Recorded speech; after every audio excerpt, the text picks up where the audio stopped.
Guys দেখুন আজকে দরজা লাগাচ্ছি, দরজার ফ্রেম হচ্ছে। আমরা সব মিস্ত্রি, অল ইন্ডিয়া মিস্ত্রি, সব কাজে জানি। দেখুন আরে তো দুলাল ঘোষ আজ, আর দেখুন ওরা আজকে কাজ হচ্ছে, রড শার্ট করা বিল্ডিংয়ের, আর তো রড বাঁধছে। দুলাল ঘোষ দেখুন কিরকম লাগছে দুলাল ঘোষকে।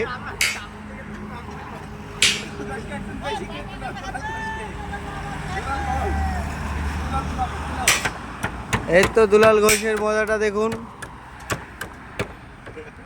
আজকে সব কাজ চলছে, কাল থেকে মাটি কাটা হবে। 40 খান পিলারের জায়গায় সেই জায়গা, সেই ফাউন্ডেশন। পটল বিহাই বলছে, এ আকে পটল বলছে, ও আকে মধু ঘোষ বলছে, মানে কে কাকে কি বলছে ঠিক পাওয়া মুশকিল, বুঝতে পেরেছেন তো। তো লাইকটা দেখুন, এ তো 40 খানা পিলারের সব রড বাঁধা মানে কমপ্লিট হয়ে গেছে। এখন বাকি পিলার তুলতে, তো অবশ্যই লাইকটা করে দেবেন। রাস্তাটা দেখুন, রোডের ধারে কাজ চলছে, মেন রোডে, হাই রোড।